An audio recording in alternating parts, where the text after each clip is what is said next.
All right, everyone, we want to cover the whole issue of Armageddon. If you look at the dictionary definition of Armageddon, you will see basically sort of a loose interpretation of it. Everything falls apart. So basically what we have here in the world is the following things. We have war in Europe with Ukraine and everything else. We have war in the Middle East, and we have the possibility of tension in Asia. So let's first start with war in the Middle East. And you can see these are the signs that something is up. Syria, which has long been supported by Russia, just collapsed. The president of Syria had to make an emergency evacuation, and he's now in Moscow. The rebels that came in, that were supported by apparently both Turkey and Israel, came in and they just walloped everybody. So the government of Syria, that has been supported by Russia for a long time, is gone. And there's a new government in place. I don't know how that's going to turn out. Some of the people that are running it came from rather, crazy groups that were very strident and very radical in the past, but they're claiming they're not going to be that way now. We'll have to wait and see. But nonetheless, it's changed. In addition, Israel has conquered some section of the Golan Heights to make a buffer zone. Okay. Now, how is this going to affect things? Well, first of all, what does it say to Russia? It says to Russia, now this thing happened as a complete surprise. It took everybody by surprise. Russia had no idea it was coming. People in the U.S. had no idea it was coming, at least in terms of what's reported in the major news. It took everybody by surprise, despite the fact that it seems to have been coordinated by Turkey and Israel. And it was, it happened so rapidly, it was like a blink of an eye. Now, put two and two together. I'm a political scientist, so I'm telling you from a political science perspective. What do you think is that going to say to Russia? Like, change can happen. Now, if anything that Israel does is obviously and is obviously being supported by the United States, and there's nothing that Turkey can do or anybody else that isn't known by the intelligence services of the United States. So it may have taken the United States by surprise, but we're just talking mainstream political circles. You can be absolutely guaranteed that the American intelligence agencies knew everything. Trust me, I've actually worked with a lot of these people. The American intelligence agencies are the absolute best in the world, and nothing happens that they don't know about. Nothing happens that they don't know about. So what we see here is Russia and Vladimir Putin is saying, holy blankety blank. What? That means without them having any foreknowledge at all, a major ally that they were supporting simply collapsed in a blink of an eye. And the United States has been involved in other conflicts in Georgia and in former Yugoslavia and Serbia and other things that are very much related to the Russian-European sort of forums. And the message to Vladimir Putin is, this is crazy. This is like really dangerous. If Syria can go in the blink of an eye, do they have anything cooked up for Russia? You see, Vladimir Putin is very aware that he cannot trust stuff coming out of the United States. Now, Tucker Carlson went to Russia. He may still be there, but he went to Russia and he had an interview with Lavrov. Now, Lavrov is one of the senior diplomats in Russia, connected closely with Putin and so on. And Tucker Carlson went and interviewed him, and it just came out like a couple of days ago. It's really worthwhile watching because you really see that all the stuff that Russia's doing, it has its own internal way of thinking of things. And they're not crazy. They're thinking of things in their own methods, in their own way.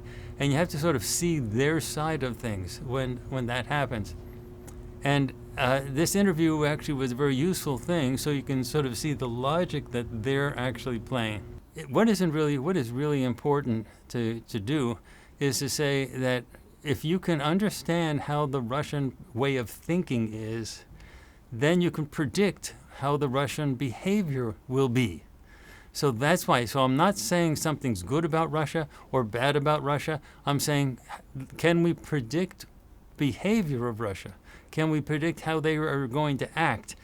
And they are likely going to be freaked out by what happened in Syria. And they're likely going to be upping the ante with regard to what they see happening in Ukraine.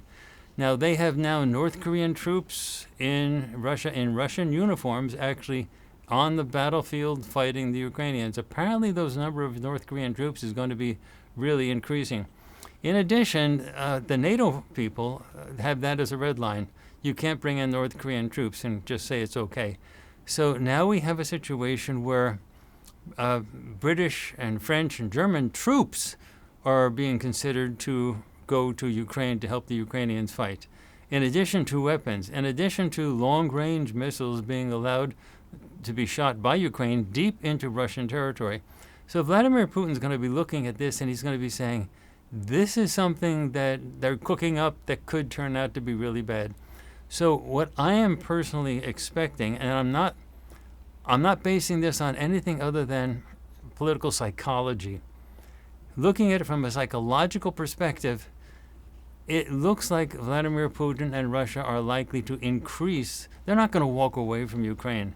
And if they don't increase what's going on, then it'll be turning out bad like what happened with Syria. So it's likely that something much more serious is going on. So if you look at our remote viewing stuff, we have actually data that suggests that Europe actually gets involved with the armaments, with the actual like missiles and bombs hitting Europe. And we have some data that suggests something may be happening in the United States. You see, the United States has always been insulated because we have the Atlantic Ocean and the Pacific Ocean. Now, our enemies, the American enemies, are going to be saying, well, look, this type of interference with other places like Syria, Ukraine, and other things, that's going to keep on happening unless in the United States, unless the Americans realize that it can affect them domestically as well. It's just that they just can't create war in other places and other lands and be totally unaffected themselves. It's causing havoc all over the place. So from the Russian perspective, you're going to be saying something like, if this stuff is going to turn out badly, somehow they're going to have to connect domestic United States in this. That's what Russia is going to be thinking. So I'm not wanting this. We're sort of pacifists at Farsight. We don't believe in violence of humans against humans at all. But I'm putting two and two together with psychology. If something happens to produce weapons that are landing, bombs that are landing, any type of destruction that are landing in Europe or the United States, that's the end. That's like meltdown for the whole planet. And then in the Middle East, what you're talking about with Iran is looking at Syria, and I guarantee you Iran is saying, holy blankety blank, if they could do that to Syria with no foreknowledge at all, what are they going to do to Iran? Now, Iran is sitting on a powder keg right now because they have high levels of unemployment. They have a youthful population that wants to join the modern world. They like dancing. They like doing normal things like everybody else. And 80% of the entire Iranian population doesn't remember anything about the Iranian revolution. It's just like gone. It's like, what? And they don't like the idea of having all of these strict Islamic stuff going on with the religious hierarchy controlling what they can do and say and think. And the unemployment is not good. It's like really, really, really high unemployment. And the chances are that that's going to get way worse under Donald Trump as soon as Donald Trump becomes president and more sanctions start affecting it. So Iran is likely going to double down as well because the religious political hierarchy of Iran is probably expecting things to get much worse. So from them down a domestic perspective. Now, Israel is trying to cut off a lot of the stuff that they're doing in the Hezbollah, and now we know why they did that. The Lebanon stuff, the Hezbollah stuff, the ceasefire, is because they wanted to pivot. They wanted to fundamentally shift over to the focus on Syria and to knock Syria out as an enemy and make it sort of a peace, at least a neutral country, or perhaps even an ally, but something that's different from what it was. Now, the military stuff that Iran was sending into Lebanon to supply Hezbollah and ultimately Hamas was going through Syria. Now they won't be able to send their stuff through Syria, so it's sort of cutting Hezbollah off.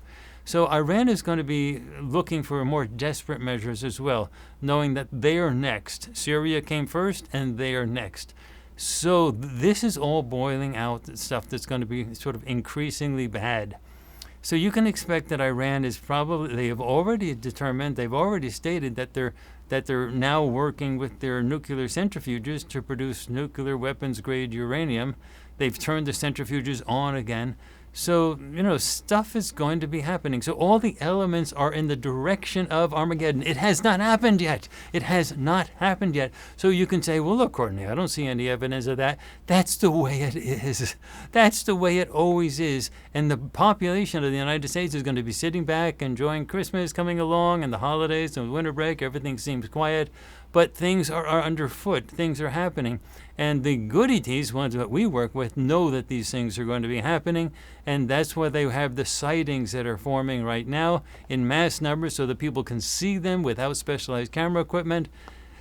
Because when the Armageddon stuff happens, it's going to be happening fast. And then suddenly the ETs are going to have to pop out of nowhere and sort of intervene in order to stop planetary meltdown. That's the best that we can see it. That's what we think is going on right now. So what I want you to do is to be able to go and see our ET board meetings and keep up with all of the projects that we're having at Farsight Prime. In just a couple days, we're going to be putting up a new Farsight project in terms of the Omega Mysteries project. That is absolutely super big. We're actually investigating the extraterrestrials that were assigned to psychologically manipulate the Joe Biden, Kamala Harris, and Donald Trump during the election campaign. I mean, they're spying on us. Let's spy on them. So we're investigating things like that. So you have to see what type of stuff like that is actually happening.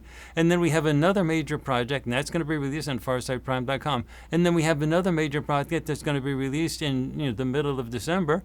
And it's huge. I'm going to actually be talking about that in the next Farsight Spotlight.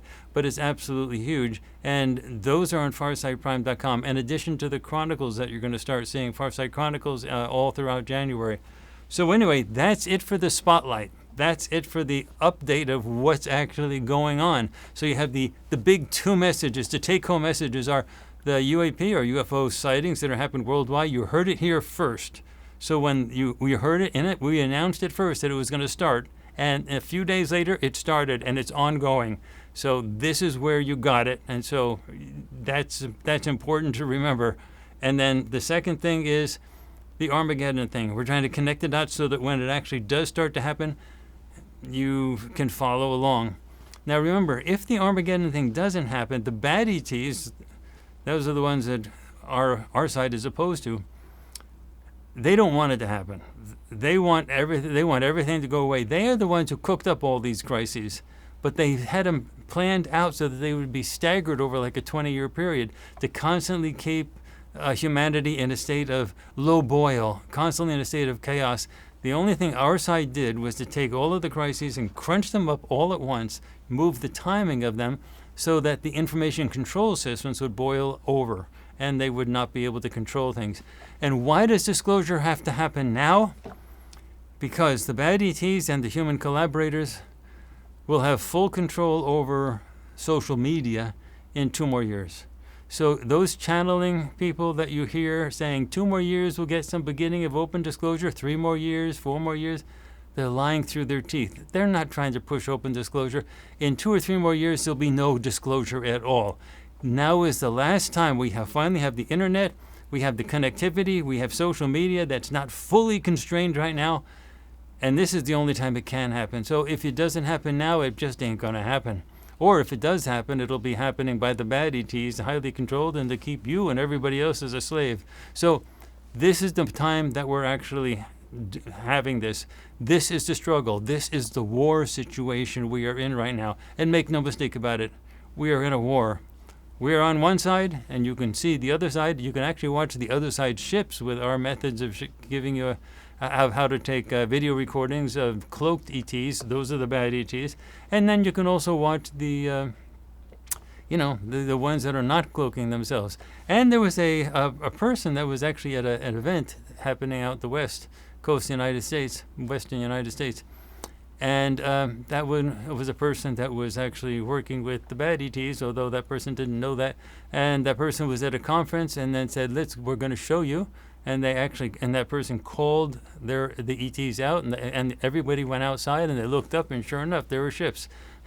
So the bad ETs are trying to do a little bit of this as well, to sort of get you to believe that their people, their contact people, are the right ones, the good ones. There's so much confusion and bad information trying to manipulate you and trigger and trap you into thinking things that are just not true. So this is really tight for you to be able to follow us. That's why we're having the Farsight Spotlight twice a week, on Sunday nights and Wednesday nights. All right, let me check the chat right now to see if anybody's saying anything, because we're ready to wrap up. We want to make this short. By the way, this recording right now is going to come out, half of it's going to come out tonight, Sunday night, on FarsightPrime.com, as well as Farsight's YouTube channel. Just go to YouTube and go to Farsight. And the other half will come out on Wednesday, okay?